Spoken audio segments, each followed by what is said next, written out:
Emily Rebecca Lambert was a 30-year-old elementary school teacher living in Garland, Texas. She worked at Henry Elementary School, where she taught math and science to third-grade students. Her colleagues describe her as a dedicated educator who enjoyed her work and consistently brought energy and care into the classroom. Students responded to her warmth, and her commitment to their learning made her a valued part of the school community. Teaching was not simply a career for Emily. It was a calling that allowed her to inspire young minds and create a sense of stability in her own life. Outside of her professional role, Emily was first and foremost a mother. She had 2 young daughters whom she loved deeply. Although divorced, she maintained a positive and respectful relationship with her ex-husband, Donovan Lambert. Rather than allowing separation to create hostility, Emily and Donovan cooperated in raising their children. Emily frequently expressed gratitude toward him as a father, recognizing his ongoing role in their daughters' lives. Her devotion to her children reflected her determination to provide them with consistency and love, regardless of personal circumstances. Emily's family background also shaped who she was. She was a daughter of Stephen and Donna Koenig, a close-knit couple whose strength and faith guided them through previous hardships. Years earlier, they had suffered the devastating loss of their son in a car accident. The tragedy left a lasting mark on the family, yet also forged resilience. Emily's parents carried this resilience forward, offering their daughter support as she built her own life and career. Their relationship was strong, and they remained a steady presence for her and their granddaughters. At the time of her death, Emily had been in a relationship with Robert Early, an oil rig worker based in Carlsbad, New Mexico. The relationship had lasted only a few months, but it marked a new chapter for Emily as she explored companionship following her divorce. Her parents last spoke to her shortly before she traveled to visit him, unaware of the tragic events that would unfold. Emily Lambert's life was defined by her roles as a teacher, mother, and daughter. She was more than the circumstances of her death.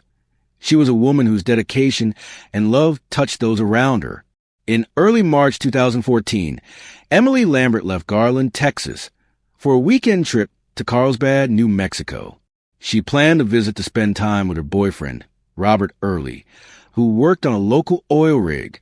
The trip was an opportunity for them to enjoy each other's company after months of a long-distance relationship. Emily's parents last spoke with her on Saturday, March 1st.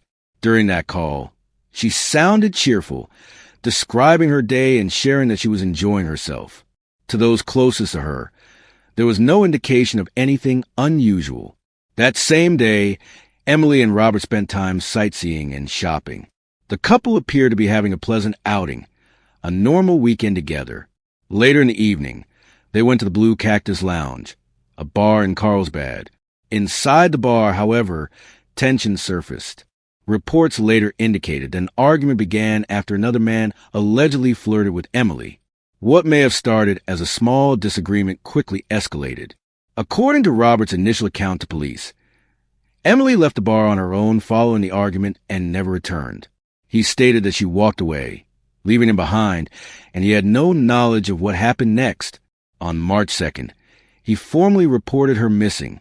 His version of events presented the situation as though Emily had simply chosen to leave.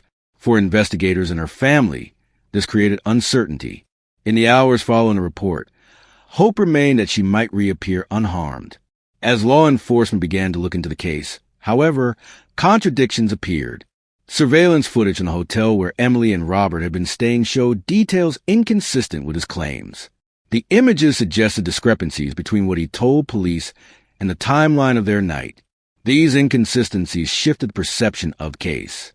What began as a possible voluntary disappearance soon raised questions about whether something more serious had occurred. For Emily's family, the waiting period was filled with anxiety. What was supposed to be a short trip to visit her boyfriend had turned into a troubling mystery. The last confirmed moments of Emily's life were now connected to a night out, an argument, and a story that failed to match the evidence. On March 4th, 2014, the search for Emily Lambert came to a heartbreaking end. After days of uncertainty, authorities discovered her body on a quiet ranch in Loving, New Mexico, just outside of Carlsbad. She was found face down behind a barn, lying in the dirt, wearing only her bra. The scene revealed immediate signs of violence, leaving no doubt that her disappearance had turned into a brutal crime. The shock of the discovery spread quickly. Emily, a 30-year-old teacher and loving mother, had vanished only a few days earlier. Her parents and children had been clinging to hope that she would come home safely. Instead, they received the devastating news that she had been killed in a horrific manner. The autopsy results painted a grim picture of her final moments. Emily had suffered severe blunt force trauma to her head. Her body showed scrapes and bruises, proof of a violent struggle. Most haunting of all, investigators found rope burns around her neck. Evidence showed she had been tied and dragged across the ground while still alive. The brutality of the injuries revealed the extreme violence she endured in her last hours. The rope, the dragging marks, and the trauma to her head gave detectives vital clues. This was no accident, and it was not the act of a stranger who suddenly appeared. The evidence pointed toward someone close to Emily in those final hours, someone who had been with her that night. For the Carlsbad community, the news was chilling.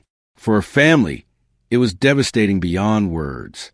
Emily's disappearance was now officially a homicide case, and all attention turned toward Robert Early, the man who had been with her on the night she vanished. The discovery of her body changed everything.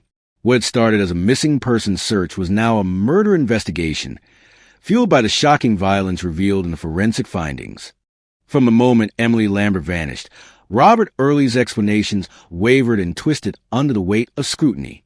At first, he told investigators a simple story. After their argument at the Blue Cactus Lounge on the night of March 1st, 2014, Emily stormed out of the bar alone and never returned. He framed her absence as a decision she had made, suggesting that perhaps she needed space or had chosen to leave Carlsbad altogether. But the cracks in his version of events appeared quickly.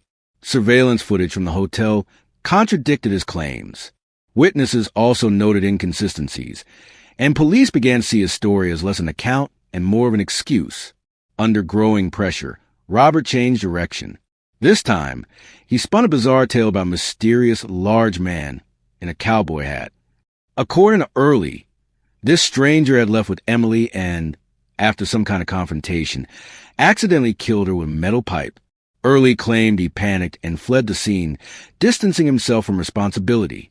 The story sounded desperate and implausible, and investigators knew it. To make matters worse, Robert's behavior during Emily's disappearance raised even more red flags. While family and friends were frantically searching, he posted a smiling photo of himself and Emily on Facebook, as though nothing were wrong. To those who knew her, the gesture was jarring, and it only deepened suspicion about his state of mind. By March 4th, detectives subjected Robert to a polygraph test. He failed. The results, combined with his erratic behavior and contradictory statements, left investigators convinced that Robert was hiding the truth. His lies no longer shielded him, but instead pointed directly toward his guilt. This section of the story captures the unraveling of Robert Early's deception. Each new explanation contradicted the last, and instead of creating distance between himself and the crime, his words drew him closer to it. Surveillance evidence, forensic findings, and his shifting accounts revealed a man scrambling to protect himself, but ultimately exposing the violence and betrayal that led to Emily's death. After days of weaving lies, shifting blame, and creating elaborate diversions, Robert Early finally broke under the weight of mounting evidence. Investigators had already pieced together enough contradictions in his stories to press harder, and during questioning, Early admitted to a version of events far more brutal than anyone had imagined. He confessed that the argument between him and Emily Lambert at the bar did not end when she supposedly stormed off.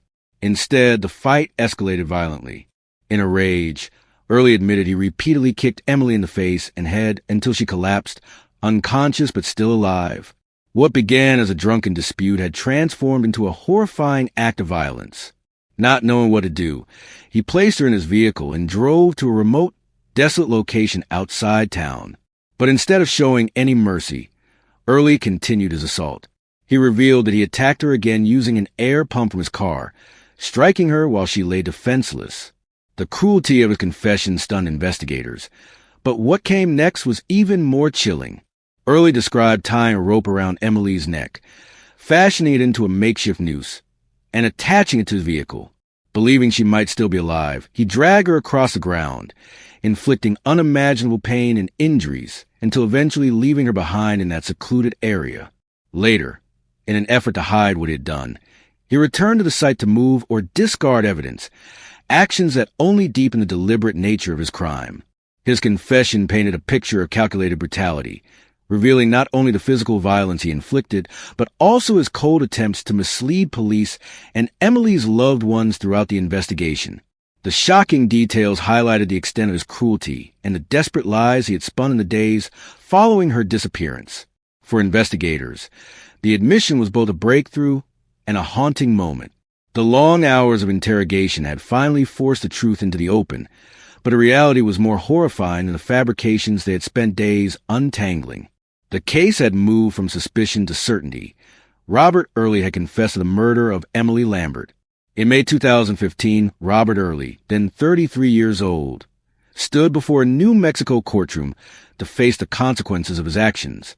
After months of investigation, forensic analysis, and repeated hearings, the jury found him guilty of first-degree murder, kidnapping, and tampering with evidence. The verdict was clear and decisive. Robert Early would spend the rest of his life behind bars without the possibility of parole. The courtroom atmosphere during sentencing was somber and heavy. Members of Emily Lambert's family sat silently, their faces reflecting years of grief that no legal outcome could ever fully erase. For them, the trial had been a painful reopening of wounds, as each disturbing detail of Emily's final hours was replayed through testimony and evidence. Yet, when the judge delivered the life sentence, there was also a small measure of relief, an acknowledgement that justice had been served, and that Robert would never again have the chance to harm another person.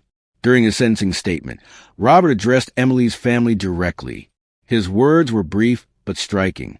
He admitted that the guilt of what he'd done had become a living nightmare, haunting him every day since Emily's death.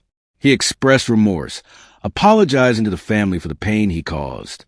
While some in the courtroom may have questioned the sincerity of his apology after his many lies and attempts to evade responsibility, it was the first time he openly acknowledged the truth without fabrication. The judge emphasized the severity of Robert's crimes, underscoring the brutality of the murder and his repeated attempts to mislead investigators. The life sentence without parole reflected the gravity of the offense and the state's determination to ensure permanent accountability. Robert Early was transferred to the Lea County Correctional Facility in Hobbs, New Mexico, where he would remain for the rest of his life.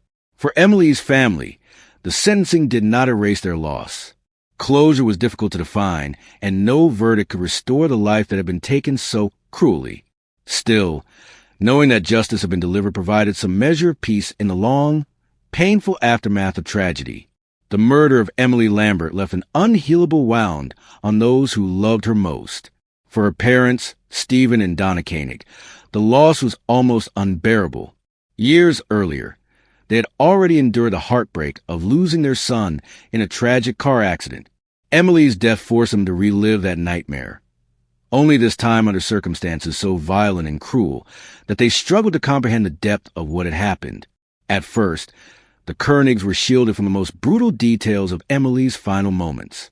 Investigators spared them from the horrific confession that Robert Early eventually gave. But as the case moved forward and more information came to light, they inevitably learned the truth of what had been done to their daughter. That truth left scars that could never fully heal. Emily's ex-husband, Donovan Lambert, also bore an enormous weight. Despite their separation, he remained deeply connected to Emily, especially to their two young daughters. Suddenly, he was faced with the unimaginable task of raising them alone, while protecting them from the harshest details of their mother's death. Donovan became both parent and protector, carrying forward Emily's love through his devotion to the girls. In Garland, Texas, where Emily worked as an elementary school teacher, the community was shaken. Students, parents, and colleagues mourned the loss of a woman who had dedicated her life to children. Classrooms fell silent as news spread, and vigils were held to honor her memory. Her parents turned to faith and community for strength. They created a Facebook page to update friends, family, and supporters, often sharing messages of resilience and hope. One post read, "The essence of Emily is with God." Those words became a guiding belief for the family as they navigated the pain. A memorial fund was also established for Emily's daughters, ensuring that her legacy would support their futures. Donations came from across the community and beyond, symbolizing how far Emily's kindness and spirit had reached. The crime was not just a legal case or a headline. It was a human tragedy that left a family grieving and a community mourning. Yet, even in their grief, Emily's loved ones demonstrated remarkable strength, ensuring that her memory lived on in faith, in her children, and in the countless lives she touched.